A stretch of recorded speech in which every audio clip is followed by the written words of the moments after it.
What should we expect from Kolton Wong in his first season with the Mariners? How good can Cal Raleigh be after his breakout season? We'll answer all that and more on today's Infield preview. Colby, hit it.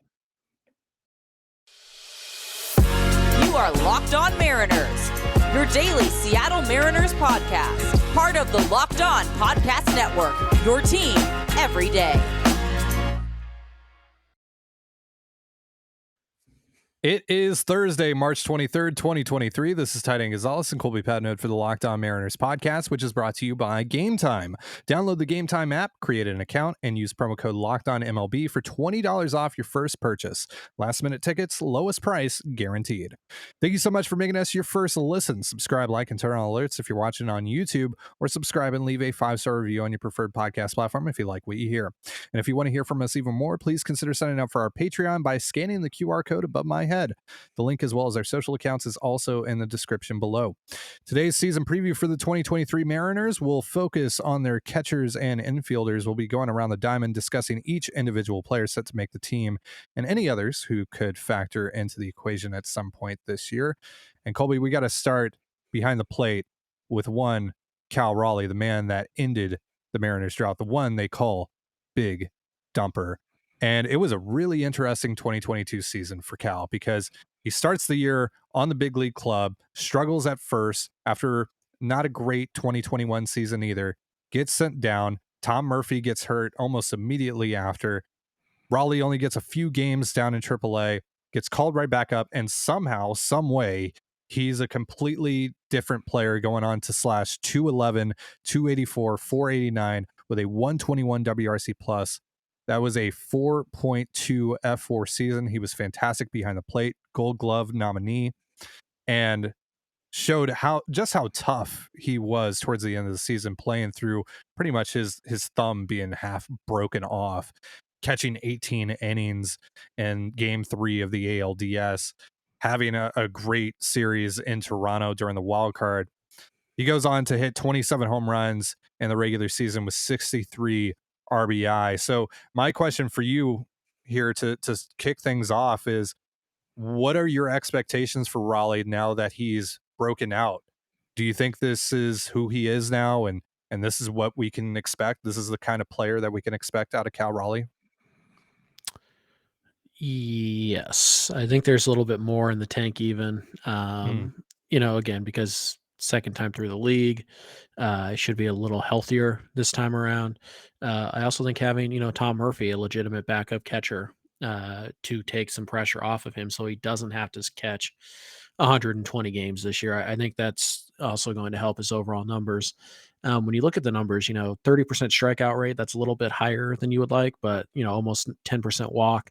And the home run and the power is more than making up for some strikeout concerns. I don't know if Raleigh's ever going to be a 270 guy, but I wouldn't be shocked if we look up in September and he's hitting, 240, 320, 500 with, 25, 30 big flies and just kind of managing this pitching staff and is another finalist for the Gold Glove. I think Raleigh's a guy who we could look up and, game 162 and he's a 5-6 win player. And we're talking about him as legitimately the best catcher in Major League Baseball. I think that's the ceiling for Cal right now. We'll see. He's had a pretty good spring. It doesn't really mean much, but the approach looks the same. This is a guy who hit cleanup for a playoff team in the playoffs last year and looked pretty good doing it. He had a really big postseason. So I think, I don't want to say the sky's the limit because there is a limit to Cal Raleigh, but I think this is a guy who's going to make multiple all-star teams, and I think that could start this year. I do too. And who knows, maybe even mess around and get a couple of MVP votes for his time. Yeah, I wouldn't be surprised to look up in November and see that Raleigh at least finished top 15 in MVP voting, top 10 in MVP voting potentially. I think he can get some votes because that's such a premium position, and because he can hit and he can hit for a lot of power. And I think that there's more left in the tank in terms of getting the on base up, getting the average up a little bit. I don't think he's going to be a high average guy, but I think Raleigh, there's a 230, 240 season in here for Raleigh. And I think he can get it on base at a 310, 315-ish clip. That's pretty good for a catcher because, like, you look at the average hitting numbers for catchers around the league. They're nowhere close to that. So you're in pretty rare territory if Raleigh gets to that kind of level. And I think that can start now because I mean he was pretty much that guy in the second half of the season. Especially towards the postseason, he just got better and better and better as the year went along, and it's really exciting to see, if he's able to kind of pick up where he left off to start the year, because that would be a huge boon for the Mariners to kick things off here. So you mentioned Tom Murphy, and now we're recording this on Tuesday. He left yesterday's for us game against the Brewers with a left forearm strain, so I don't think we have any more information on that unless I missed something. Okay. But for now, we'll still assume that he's going to make the opening day roster. This would be huge if he can, because I mean, he was really good last year. Obviously, only played 14 games, but slash 303, 439, 455 with a 168 WRC plus. He was worth half a win in just 14 games. He was fantastic. Had a home run, and also even had a pretty good spring leading into the start of the year as well. And he's had an okay spring as he's trying to get his legs back under him. This is a serious injury that he's recovering from, shoulder surgery, all that. He's looked fine behind the plate, but this would be massive for the Mariners, like you said, and massive for Cal Raleigh to give him a blow more often than he was able to last year, because he was catching a lot towards the end of the season and was catching a lot while hurt. And so if you have someone like Murphy who could start legitimately for a lot of teams in Major League Baseball right now, if he's healthy, you have one of, if not the best catching situations in all of baseball, right, Colby? It's hard to think of anybody who is better situated, assuming both of those guys are healthy at the catcher position. Obviously, there's some, the Blue Jays certainly have an argument there. Yeah. And then the teams with like the one top elite catcher, the Dodgers with Will Smith and the Phillies with Real Muto, like Mm-hmm. their backup doesn't have to be all that good to be in that Orioles with conversation. Adley. Yeah. Right. Yeah. They pretty much carry the top end, but if we're just Mhm. talking about best catching situations, assuming health, across Major League Baseball, the Mariners are right there because, it's not ridiculous to think that Cal could put up, a 4.5, 5 win season, and Yeah. that Tom Murphy, even as a number two who only gets, 250, 300 plate appearances, could still put up a win and a half, maybe 2 wins, especially if you use them against lefties pretty exclusively. So, And I mean, Cal uh, was worth 4.2 F4 last year, yeah. despite April essentially being a wash for him. Mhm. Um, yeah, it's so there's a lot of upside there in terms of what he can be value wise. And, I think if we see a full year of what he did in the second half of 2022, MVP votes are coming. He's making an all-star team. Like Yeah. that's the kind of guy that he was to end the year. So that's really exciting. Let's talk about Cooper Hummel as well, because he's likely making this roster. He's the third catcher. If Murphy makes it, you're not a fan of that idea. Hummel's also played some corner outfield here in the spring. Um, we'll see. Kind of what their plan would be for him if there are any catching days for Hummel. But he's had a really good spring at the plate, 11 for 33. So he's had a hit and a third of his at bats so far in spring, as of Tuesday, of course. 4 home runs, 7 RBI. He had a triple. He's had a couple doubles. Really good spring for him. Obviously acquired in the Kyle Lewis deal with the Diamondbacks earlier this offseason.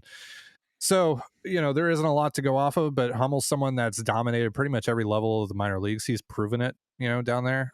It just hasn't worked for him at the major league level. I know you're generally unimpressed with him, but could you maybe dive into that a little bit, and just what do you think about Hummel overall? I wouldn't say I'm unimpressed, but the dude does have 13 strikeouts this Sure. spring as well. So, I don't think this guy is special. Mm, I think he's probably destined to just kind of be a 4A guy. But there are some tools here. He does have some pop. He does produce at the minor league level. You can put him behind the plate at catcher, but like you could do the same with Luis Torrens. Do you feel great about it? Not really. But there's some athleticism, there's some foot speed. So There's definitely tools here, but the guy's 28 years old, right? He's not 25, 26. He's 28. And he's just never really put it together at the big league level. Now, granted, it hasn't really gotten a lot of opportunities, but Yeah, fair point. how many opportunities is he going to get with the Mariners? Right? It's just one of those things where is he going to get his at bats early? Who is he taking those at bats away from? And can he produce at the big league level? I don't know if you can find all that out and still be a competitive team unless you think Cooper Hummel is going to be, a major league average hitter. Mhm. And I'm not sold. The strikeout numbers are still really high for me this spring. He's got, 0 for 4 with 3 strikeouts written all over him if you try and overuse him and overexpose him. Mhm. But you never know. Sometimes these guys pop. Sometimes it's, the extreme example is always Mitch Haniger, although Haniger wasn't 28, Yeah. there's always guys like Dylan Moore and even if you want to dream a little bit bigger, Josh Donaldson as guys who Right. really tore up AAA, didn't really figure it out in the big leagues until kind of late in their career, and so maybe Hummel's that guy. But for me, Mhm. he's an emergency catcher, not the third catcher, and he's an outfielder who probably don't want to play all that much, but I'm willing to give him a couple weeks to see if maybe you found something. His opponent quality per Baseball Reference this spring 7.3, which is essentially double A level. So Right. And take he's the crushed double A. yeah, and take the so that means take the success that he's had with a grain of salt here. Um, it's certainly not nothing. It's good to see that he's taken advantage of those opportunities, that he is Mhm. crushing that level of pitching.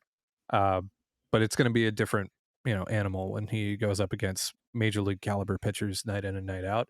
So I'm intrigued. Mhm. There's some legitimate pop there, and he can hit from both sides of the plate. Like I'm a sucker for switch hitters, so I'm always intrigued by that. But yeah, I don't know. I don't expect a lot out of Cooper Hummel, but I would be more than happy to be surprised by him. All right, so we're gonna look at Ty France and J.P. Crawford and Eugenio Suarez and the newcomer Kolton Wong here in just a moment. But real quick, a reminder: this episode of Locked On Mariners is brought to you by Game Time. Buying tickets to your favorite events shouldn't be stressful. Game Time is a fast and easy way to buy tickets for all the sports, music, comedy, and theater near you. With killer deals on last-minute tickets and their best price guarantee, you can stop stressing over the tickets and start getting hyped for the fun you'll have. And while the Mariners have officially sold out of tickets for opening day, you can still make it to the ballpark and watch Luis Castillo versus Shane Bieber for as low as $30 on the Game Time app right now. So forget planning months in advance. Game Time has deals on tickets right up to the day of the event. Snag the tickets without the stress with Game Time. Download the Game Time app, create an account, and use promo code LOCKEDONMLB for $20 off your first purchase. Terms apply. Again, create an account and redeem promo code LOCKEDONMLB for $20 off. Download Game Time today. Last minute tickets, lowest price, guaranteed. And you're listening to the Locked On Mariners podcast. Thank you again for making us your first listen as we preview the Mariners infield for the 2023 season. Ty France was a guy that keeps on getting hurt, got hurt a couple times this past year. Not really of his fault, especially the play in Oakland down at first base. But he did get hurt, and he was really, really rough to watch in the second half of 2022, which is sad because he was incredible in the first half of 2022, ends up making his first All-Star game, but the overall numbers could have been a lot better than they were. And these overall numbers still look pretty good.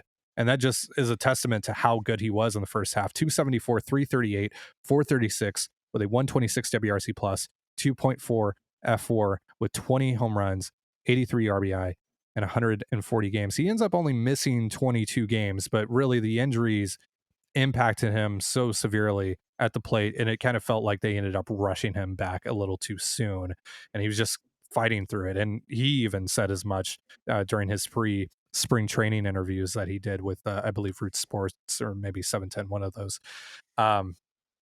So I mean, the key here for France this year is one, stay healthy. Now, considering how much he crowds the plate and how much he how often he's led the league and hit by pitches, that's going to be a tall task. But again, I mean, these overall numbers could have looked a lot better. He was hovering around, a 320 batting average for a while there in the first half of 2022. So health aside, we know that, right? We know, like, if Ty France stays healthy, there should be a pretty good season in his future here. But what are your expectations for France in 2023? Again, assuming health, I think we're going to see a little more power. He started to show that last year, and then wrist, elbow, like it's really hard to hit home runs when this isn't 100%. There's so much going on. There's so much torque being put on your hands and your wrists when you're hitting that it does sap you of power. And that's why when a guy breaks a hamate bone or whatever, you pretty much know that he's probably not going to regain his power in that year. He'll still hit some home runs, but it's going to be sapped. I think, assuming health, France will hit somewhere between 25 to 30 home runs, probably on the lower end. But I think the on base percentage is going to go up. Ty France made a lot of poor swing decisions trying to compensate for his injury that, for whatever reason, Scott Service and Ty France himself downplayed all year and said, nope, it's not the injury, when everybody knew it was, because Ty France is way too good of a hitter to be as bad as he was in the second half. So while I don't think you're going to get first half Ty France for an entire season, I do think that the Ty France you get in 2023, assuming health, will be a lot closer to the first half Ty than second half Ty. And that was a guy who was hitting lots of doubles, lots of home runs, getting on base. So I'm still really confident that France is going to put up a really good season. I don't think he's ever going to be, Vlad Jr. at first base or anything like that, or prime Joey Votto, or he's not going to be any of that, but he should still be an above average first baseman. I think the defense will actually be a little bit better this year too. He just, don't be afraid to dive out to bail out a little bit Right, every yeah. once in a while. Because Ty France over 140 games healthy is probably pushing 300 with the 360 on base and whatever Right. you get power wise, 25 home runs, 30 doubles, I'd 450 love to see slugs, something like 25 that. bombs out of him. Yeah. Yeah, Mhm. I would love to see that this year. And if you have to sacrifice a little bit of average and maybe a little bit of the K percentage to do that, fine. Obviously you don't want to become modern day Mitch Haniger and just outright sell for power, but yeah, not to You go can't back to say that. bad things about Mitch Haniger. It's I know. against the rules. He's in San Francisco now. I can say what I want. Uh, no, but I expect as long as he stays healthy, and that's the thing that we have to say. But as long as he stays healthy, I expect pretty big things out of France this year. He's a guy that's gonna get on base a lot, and I'm really interested to see if the power improvement that we saw over the last year is real, and if he can get to that 25 home run mark. Because I think that France could end up hitting 30 bombs one season. I don't know if that's something that you can do consistently, but I could see him doing that one of these years here. So if we see that start to gradually increase again this year, I think we're well on our way to seeing that. And so, really the other thing too that I'm really interested to see is just kind of where he fits in this lineup, right? Because there's a bunch of different places that you could hit him right now. You could hit him 3, you could hit him 2, you could hit him 5, you could even hit him 6 if you wanted to. And I think that would be fine. We've talked about the batting order in the past, and that the first 6 guys I think you all feel really good about. And deploying in a multitude of ways. So, if he's a big on base guy again, then he should probably be hitting 2 behind Julio at the end of the day. But we also don't know if Kolton Wong is going to be hitting at the top of the lineup, whatever. But France is a guy that's very versatile in terms of how you can deploy him within the lineup because he can kind of do it all. Mhm. So let's talk about Kolton Wong here. He's the new guy. He's one of the few new faces that are going to be on this 26-man roster for the Mariners. They, of course, acquired him from the Brewers this offseason in a deal that sent Jesse Winker and Abraham Toro to Milwaukee. He's got a year left on his contract. He made a swing change back before the 2021 season, and that's shown up quite a bit here over the last 2 years. 110 WRC plus, 117 WRC plus in each of the last 2 seasons. Those are career highs for him. He has been worth 5 F4 over the last 2 seasons. And the concerning thing here though is the defense, right? he was a perennial Gold Glove candidate. Well, it might be a concern. We'll get into that, but he's been a perennial Gold Glove contender, or he was a perennial Gold Glove contender with the Cardinals. But the defense has kind of fallen off, at least by the metrics. And Milwaukee was first in outs above average this past season. I don't think he's that bad, man. Like I don't buy that. And look, like we can also say like, Perry Hill's going to fix him and all that stuff. And sure, Perry Hill's proven to be a wizard with these infielders in Seattle. But I also don't think that if we see an improvement in the metrics, the defensive metrics for Kolton Wong, that it's necessarily an indication of that. It might be more so just an indication that his numbers the last couple of years have been a bit overblown, because you don't see a guy. I don't think that he's a perennial Gold Glove candidate anymore, but you don't see a guy go from that to like one of the worst defensive players in all of baseball. It just doesn't happen. And therefore, I just don't buy that. So, what do you think about Wong's defense, and then what do you think about what he's been able to do at the plate the last couple of years? Not worried about the defense. I don't believe that a guy goes from above average to the worst. To the worst second baseman in baseball in a 1 year sample is a real thing. So I'm not concerned about the defense. I think he'll be at least average, probably a little bit above average. Offensively, it seems legit. We're on year 3 now, I guess, of this kind of new Kolten Wong. We'll see if he does it again, then it's year 3, but he's entering year 3 of the new Kolten Wong, where there's some good power, some good pop there, some pretty Yep. good on base skills, some obviously a hit tool. And I also think that, we shouldn't just assume that Kolten Wong can't hit left-handed pitching, because last year was kind of an outlier in that regard too, along with his defense. So I don't want to assume that Yeah. Wong can't play defense anymore. I don't want to assume that he can't hit lefties anymore. But I do feel okay assuming that he's going to put up roughly the same numbers he did last year. He's done it 2 years in a row. The swing change is legit. So I see no reason to expect Kolten Wong to regress massively. So I think, at worst, he's a league average bat. He's a league average defender. He's got some pop. He's got some stolen base chops. So I think he's, at the very least, he's going to be a 2-win player, and probably around a 100 WRC plus guy on the low side. That's a significant improvement over what you had Mhm. at second base this past year with Adam Frazier and Dylan Moore. And we'll see once Moore gets back from his injury if they platoon him and Wong, or if it's just kind of a timeshare and doesn't necessarily need to be a matchup platoon, just more of a, one night Dylan Moore's playing, next night Colton Wong's playing, etc.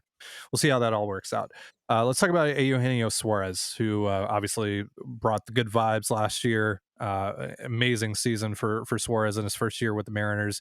Ends up being the prize of that deal with the Reds, instead of Jesse Winker, who's obviously now in Milwaukee via the Kolton Wong trade. Suarez, who's still under club control for the next 3 seasons, including this year, slash 236, 332, 459 with a 131 WRC plus. He was worth 4.1 F4, 31 home runs, 87 RBI after a couple of really down years for him. And there were some things outside of the game that were impacting him those years. So maybe that's just an indication of that kind of being those 2 years kind of being a fluke for him. He was also really good defensively. And that's the thing that gets overlooked a lot with Suarez's 2022. He was one of the better defensive third basemen in the American League this past year. That was massive after going from, Kyle Seager, who's, obviously wasn't a Gold Glove contender over the last few years in Seattle, but was still, an above average to at least an average glove on the hot corner. So that was a massive kind of unexpected thing that you got out of Suarez, besides the obvious, eruption that he had offensively. So this is a guy that I've seen a lot kind of, for fans kind of predicting some sort of regression. And I can understand why, given the last couple of years before 2022, but I still think that this is still who Suarez is. He's obviously coming off of a great WBC as well, was huge for Venezuela during the tournament. I still think that even if we do see some regression, he's still going to be an above average player for the Mariners, and that's huge. Yeah. And I think the power is always going to be there. I think, the ability to use the whole field is really nice and kind of an underrated part of, Geno's game. But yeah, I don't think he's going to be a 4-win player again. Sure. I think, right around 3 though is certainly possible. And if he was a 4-win player again, I wouldn't be shocked. I just think that, he's a little bit older, obviously, than he was last year. Mm. Defense, I think, is going to be solid. Probably not spectacular, but solid. I just think Geno's relatively, as weird as it is, I think he's relatively safe. I think his production is something you can take to the bank. He's probably gonna hit, assuming he's healthy, he's probably gonna hit 30 home runs. He's probably gonna, strike out over 30% of the time, but he'll draw his walks, he'll get his hits, his doubles, his RBIs. I think Geno is gonna be just fine. I really think Right. that third base. I would be shocked if we got into July and the Mariners were looking at third base and being like, man, we have to upgrade at third base. I think if they get an opportunity, they might consider it, but I don't think they're going to have to press the issue because I think Geno's going to be, 110, 115 WRC plus guy at least. All right, we'll be talking J.P. Crawford, Dylan Moore, Sam Haggerty, Mason McCoy uh, in just a moment. But real quick, a reminder, this episode of Locked On Mariners is brought to you by FanDuel. The tournament is heating up, and now is the perfect time to download FanDuel, America's #1 sportsbook, because new customers get a no-sweat first bet up to $1,000. That's bonus bets back if your first bet doesn't win. Just download the FanDuel Sportsbook app. It's safe, secure, and super easy to use. Then you can bet on everything from the money line to point scores and threes drained. Plus, FanDuel even lets you combine your bets for a chance at a bigger payout with a same-game parlay. So don't miss the chance to get your no-sweat first bet up to $1,000 in bonus bets when you go to FanDuel.com/lockedon. That's FanDuel.com/LOCKEDON to learn more. Make every moment more with FanDuel, an official sports betting partner of the NBA. And you're listening to the Locked On Mariners podcast. Let's talk about J.P. Crawford, who spent a lot of his time this offseason over at Driveline, like a lot of Mariners players. Worked on his swing a little bit. Hasn't had a very good spring, though, at the plate, and is now dealing with what the Mariners called a soggy shoulder. He DH'd for a couple of days after returning to the lineup, and then has been back at shortstop for, I believe, 2 games since then, as of today, as of Tuesday. Maybe 1 game. I don't remember exactly, but he has played shortstop again since the shoulder thing has been brought up. So we'll see. It's still a very concerning thing. You guys know what our feelings are on this, and the Mariners needing to potentially go out into the trade market and add instead of just waiting to see, especially with Dylan Moore's injury. And we're going to get to more in a second, but let's just talk about Crawford. Let's just assume that he's healthy for now. Let's just assume that he's okay. He's ready to go for opening day. He got off to a really hot start in the first half of the season, really the first month of the season, and then kind of teetered off and was more or less J.P. Crawford at the plate for the rest of the year. Is that this is just who he is, right? Like there's nothing that you're not putting a lot of stock into what he did over at Driveline, right? None. Yeah. Because at the end of the day, J.P. Crawford still has average-ish bat speed. He still doesn't have great hands at the plate. So I don't see how he's going to generate more bat speed. I don't see how he's going to keep the bat in the zone longer than he does. And to me, that's just J.P. Crawford. What we've seen the last 3 years. He'll have 1 month where everything kind of goes his way, and he'll look like an all-star, and the breakout's coming for JP, and then the rest of the year he'll Yeah. be 10 to 15% below league average, and at the end of the year we'll look up at the numbers and say, oh well, he was a 100 WRC plus guy because he had like Right. the really hot 6 weeks, and then he was mediocre to bad for the next 16 to 20 weeks. So I think that's just who JP Right. is going to be. And that's okay so long as the defense gets back into form. He had a down year defensively last year. A lot of that was injury related, but he's already got a shoulder right now. So we'll see how that works. But if JP Crawford's going to be a 100 WRC plus bat and a bulk of that 100 is going to come in a 6 to 8 week kind of stretch every year, he needs to be above average with the glove to justify Mm. playing every day. And last year he wasn't. So I think Right. he'll, assuming health, he probably will be this year. I don't think JP Crawford's a bad shortstop all of a sudden, but it certainly puts a lot of pressure on the glove if you're going to be as streaky of a hitter as JP is. And if he is, if he did take a full step back defensively like he did last year, he's not an everyday player. So A lot of pressure rides to me on JP's glove, not so much the bat. I feel like that is what it Okay. is. Yeah. Yeah, because it was rough at times last year Mhm. watching him play defense. There was some really uncharacteristic moments for JP, who's been kind of a human highlight reel over at shortstop in the past. So that was pretty surprising development. Hopefully that's just a fluke because of the injuries, like you said.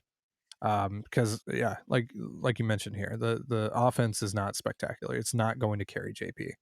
He was a 243, 339, 336 hitter this past year. That's a 104 WRC plus. That's fine. That's slightly above league average, very slightly.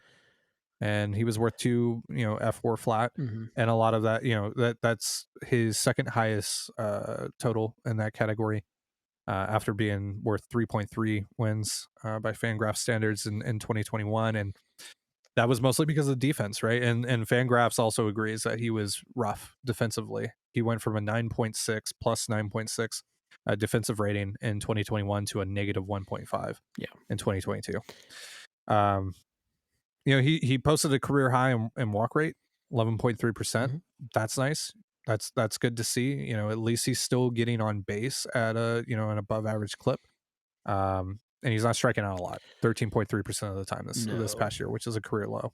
But the thing with JP that would make him such a more valuable player is if he didn't have the 6 to 8 weeks stretch where he was a 140 Yeah. WRC plus and then be a 70 for the rest of the year. If he had 6 months in a row where he 102 WRC plus, the Mariners would be a lot better for it. So hopefully Yeah, agreed. that's what happens this year. But no, I don't think the drive line thing is going to make a difference.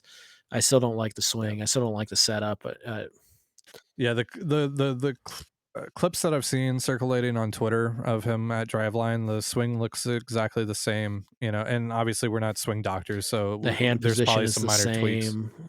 The bat Right. wrap is the same. Like it just He's just got he's just got a really janky swing. It's always looked very janky. It's always looked very unorthodox, and it always has looked like it's not very conducive to hitting with any sort of no. consistency. There's a lot of But holes in the current swing. So yeah. So would love to be proven wrong Mhm. on this again, but yeah, I kind of feel like if anything, we're just going to see JP Crawford, right? The same JP Crawford we've seen essentially over the last 3 years in Yeah. Seattle, offensively speaking. If you get 2021 JP, it's a pretty good player though. Yeah, absolutely. So let's talk about this bench. Dylan Moore is not going to be on the opening day roster. He is going to wind up missing all of spring training after having core surgery this offseason.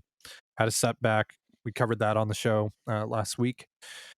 He's been able to stick around though, because he's been able to provide some value defensively on the base pass, and he's been a good hitter against lefties.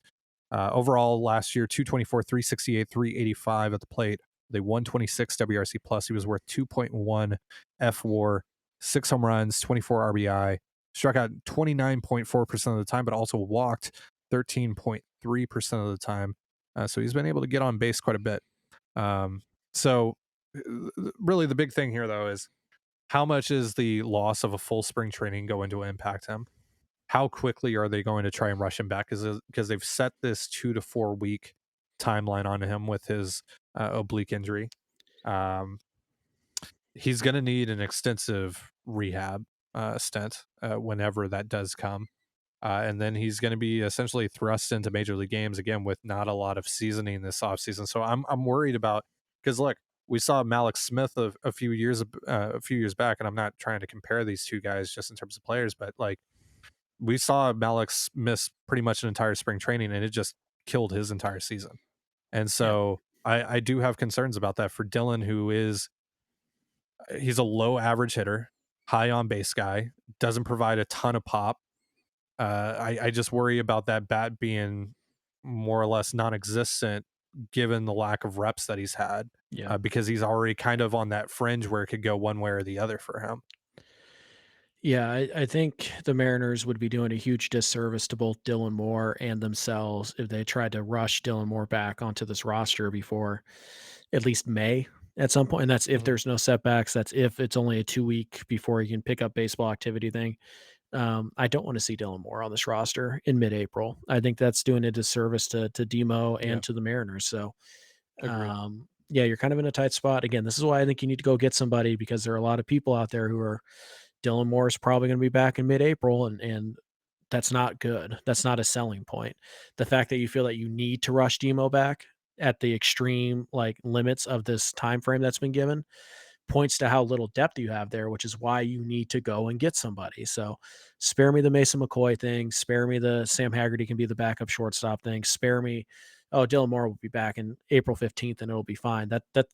That's pathetic. Like that is taking the easy way out. That's just It's it's wishful unrealistic. thinking.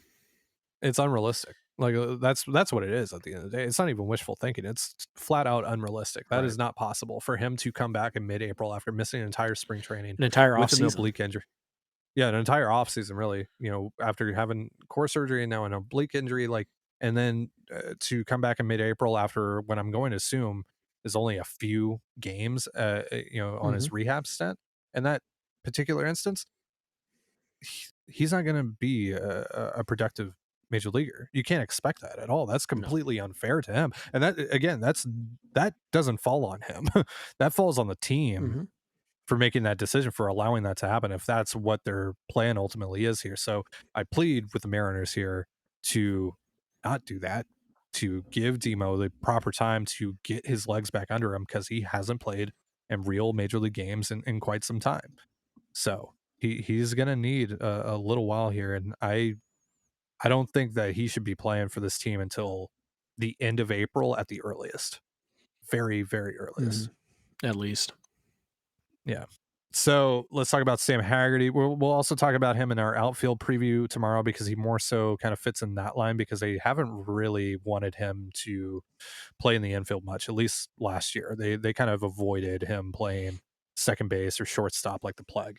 Obviously had a mini breakout in the middle of the season, pretty much during the win streak, the 14-game win streak. Overall, though, finishes the year 256, 335, 403 with a 1.5 F4. That's a 114 WRC plus, 5 home runs, 23 RBI, 13 steals. He's coming off of a groin injury, and fortunately he's been able to make it back early on in spring, and he's played pretty consistently, so it looks like he's full go. He'll be a part of this thing to start the year. So Ham Swaggerty in 2023, what are your expectations for him? He'll be worse than he was last year. Once the Mariners, what indicates that to you? Well, once the Mariners started to use him regularly towards the end of the year, he sucked, to be quite frank.